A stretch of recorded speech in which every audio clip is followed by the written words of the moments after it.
Welcome to conceptual science YouTube channel. अस्सलाम वालेकुम दोस्तों, मैट्रिक फिजिक्स का पहला चैप्टर जो कि सिंपल हार्मोनिक मोशन और वेव्स के नाम से है, आज हम स्टार्ट करने वाले हैं 10 क्लास की फिजिक्स का पहला चैप्टर। चैप्टर का नाम है simple harmonic motion and wave, सादा मूसिकाई हरकत और वेव या लहरें या मौजें। वेव्स पर आने से पहले हम सिंपल हार्मोनिक मोशन पर थोड़ा गुफ्तगू कर लेते हैं। जब सिंपल हार्मोनिक मोशन पर बात होगी फिर हम वेव्स पर आएंगे। सिंपल हार्मोनिक मोशन क्या चीज़ है? आपने 9th क्लास में काइनेमेटिक्स डायनेमिक्स यानी कि branches of physics in which we study the motion their effects and causes आपने पढ़ के आए हैं। तो वहाँ पे मोशंस के जो ना कायनात में बहुत सारी चीज़ें किस्म किस्म की हरकत कर रही होती हैं। Straight line, circular, random motion, vibratory motion, rotatory motion. तो उनमें से आपने एक मेजर मोशन की टाइप पढ़ी थी, वो वाइब्रेटरी मोशन। उसी से मतलब उसी जैसी एक मोशन के ऊपर हम बात करने वाले हैं। तो सिंपल हार्मोनिक मोशन क्या है? Any vibrating motion of a body in which acceleration of vibrating body is directly proportional to the displacement, यानी कि कोई जिस्म की ऐसी हरकत जिसमें वो जिस्म क्या करता है जी, उस मोशन की जब हरकत करता है तो उसके अंदर एक एक्सेलरेशन पैदा होती है। वो एक्सेलरेशन रास्त मुतनासिब होता है किसके? उस बॉडी के डिस्प्लेसमेंट के ऊपर। यानी कि मेन पोजीशन यहाँ पे रेस्ट में, यहाँ पे हमने डिस्प्लेस किया, इसको थोड़ा दूर ले गई है किसी और पोजीशन पर। जितना हम इसको उसके नॉर्मल फासले से दूर फासले पर जितना दूर लेकर जाएंगे उसका एक्सेलरेशन उतना ही बढ़ जाएगा। तो सिंपल हार्मोनिक मोशन ये चीज़ है।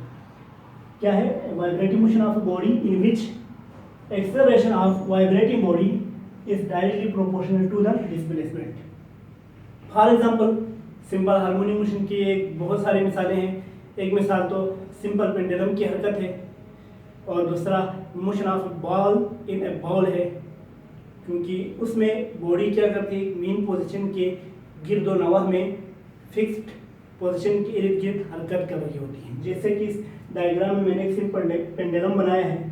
जब पेंडुलम को हम छेड़ते नहीं है तो ये अपनी रेस्ट हालत में होता है। ये जब रेस्ट हालत में है, हाँ, अगर हम इसको डिस्प्लेस करके उसकी जगह चेंज करके यहाँ तक ले जाए पॉइंट ए तक, यानी कि इसको हम एक्सट्रीम पोजीशन कहते हैं, यहाँ तक लेकर आप इसको छोड़ दें तो ये क्या करेगा, यहाँ से वापस अपनी मेन पोजीशन की ही तरफ जाएगा और पॉइंट बी पहुंचेगा।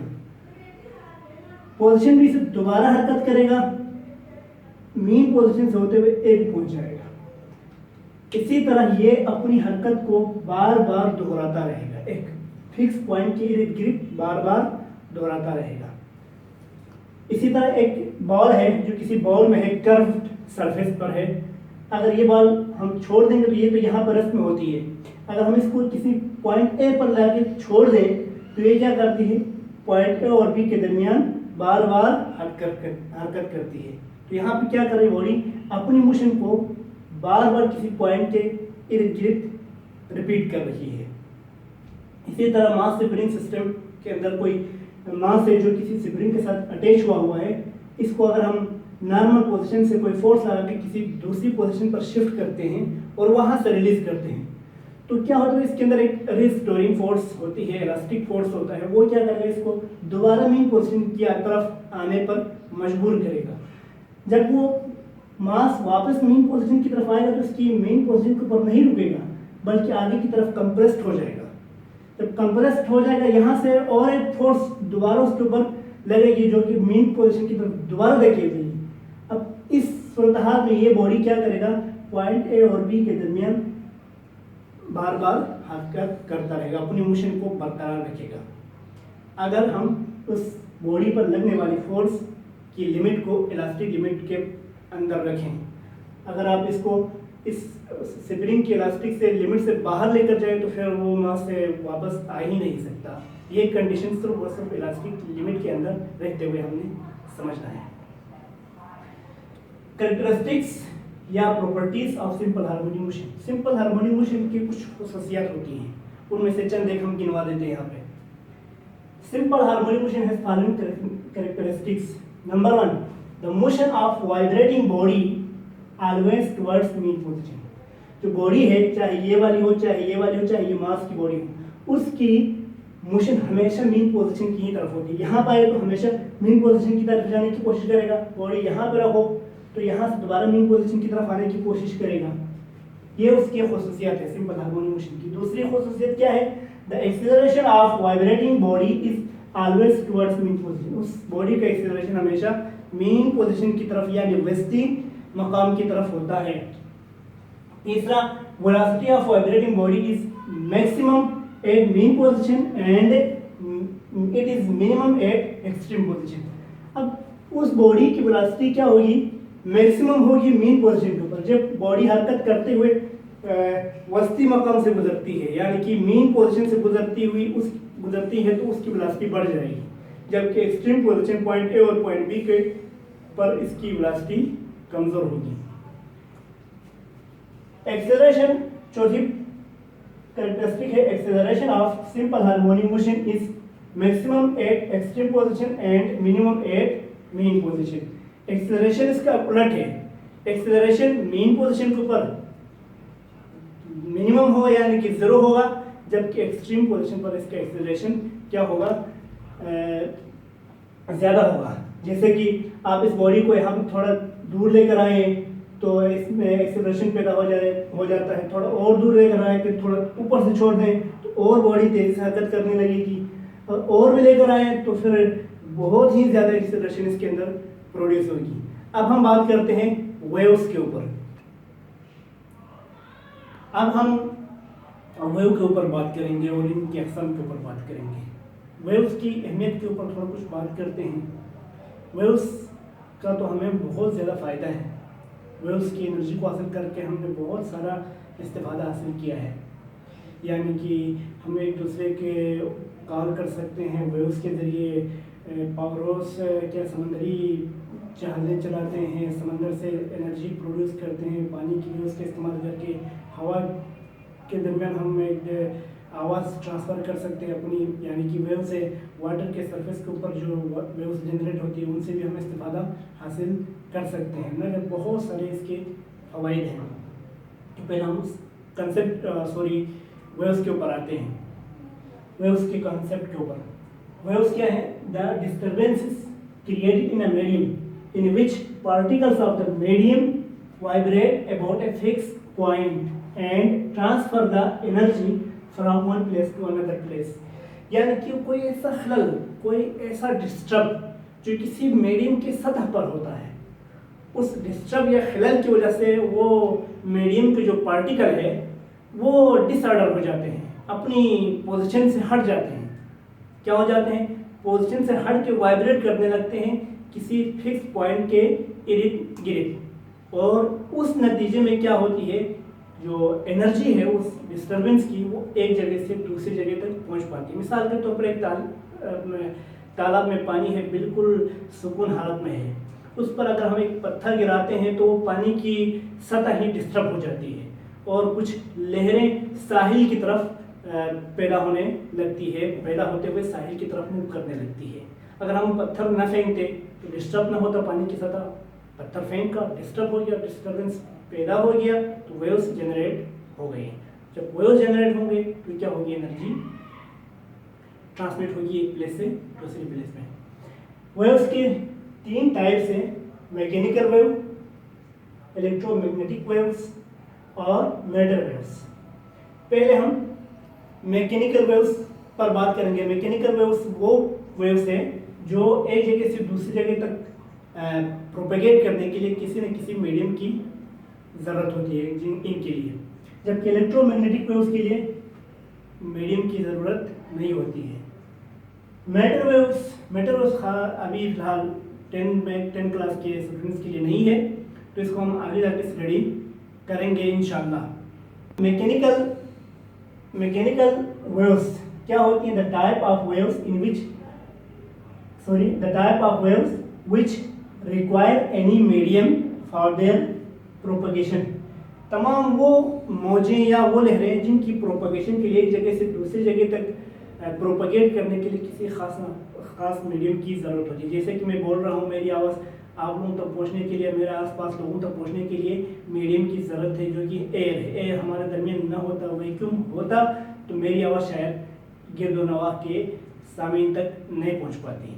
तो क्या है? मीडियम है, एयर, जिसकी वजह से मेरी साउंड वेव आप तक पहुँच रही है।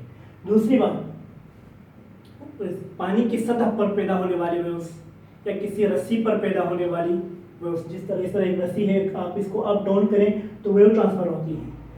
यहाँ पे जहन नशीन कर लीजिएगा कि जब हम इस रस्सी को अप डाउन करते हैं तो ये वेव यहाँ से होती हुई यहाँ तक पहुँच पाती है, लेकिन रस्सी मूव नहीं करती है। याद रखिएगा, वेव्स के अंदर मैटर मूव नहीं करता, मैटर बिल्कुल अपनी पोजिशन पे होता है, लेकिन जस्ट पार्टिकल भी मूव नहीं करते, जस्ट वेव की एनर्जी एक जगह से दूसरी जगह में ट्रांसफर हो जाती है। अब हम बात करेंगे मैकेनिकल वेव्स के फर्दर दो टाइप पर।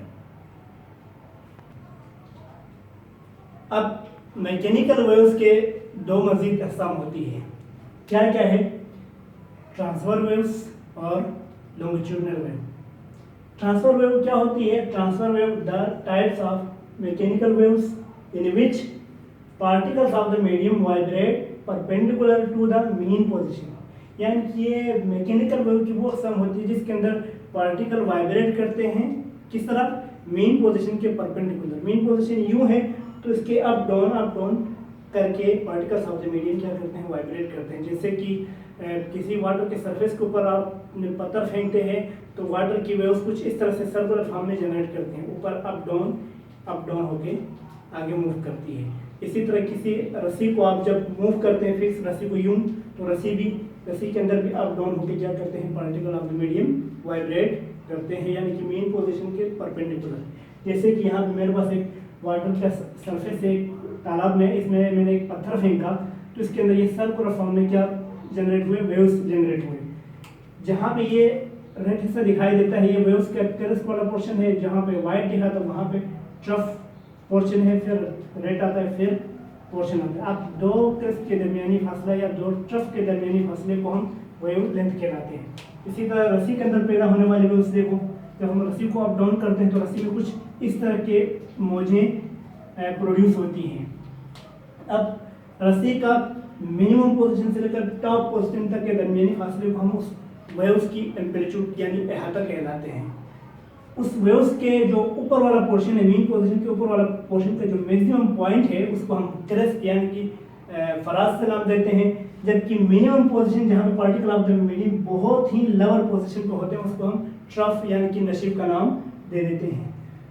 दो कंसेक्यूटिव क्रेस्ट के दरमियान यानी कि एक के बाद दीगर आने वाले क्रेस्ट के दरमियानी फासले को हम वेवलेंथ कहते हैं, या के बाद दीगर आने वाले ट्रफ के दरमियानी फासले को भी हम वेवलेंथ कहलाते हैं। इसी तरह मैकेनिकल वेव की दूसरी किस्म है लॉन्गिट्यूडनल वेव्स। अब इन दोनों में फर्क क्या है? ये भी टाइप ऑफ मैकेनिकल वेव है, the type of mechanical wave in which particles of the medium vibrate parallel to the mean position. Transverse wave की केस में पार्टिकल परपेंडिकुलरली मूव करते हैं, जबकि लॉन्गिट्यूडनल वेव की केस में particle parallel to the mean position vibrate करते हैं। मिसाल के तौर पर साउंड वेव से जब कोई बंदा यहाँ बोल देता है तो एयर के पार्टिकल्स को एक कंप्रेशन मिलती है, प्रेशर मिलती है, जिसकी वजह से एयर के पार्टिकल्स क्या होते हैं? कहीं बहुत ही क्लोज हो जाते हैं, कभी डिस्पर्स हो जाते हैं, फिर क्लोज, फिर डिस्पर्स, फिर क्लोज, फिर डिस्पर्स हो जाते हैं। तो एयर के पार्टिकल कुछ इस तरह से वाइब्रेट करने लगते हैं, कहीं पे क्लोज, कहीं पे एक दूसरे के अवे फ्राम होते हैं, कहीं फिर क्लोज। तो क्या होते हैं? यू मेन पोजीशन के पैरेलल हरकत करते हैं।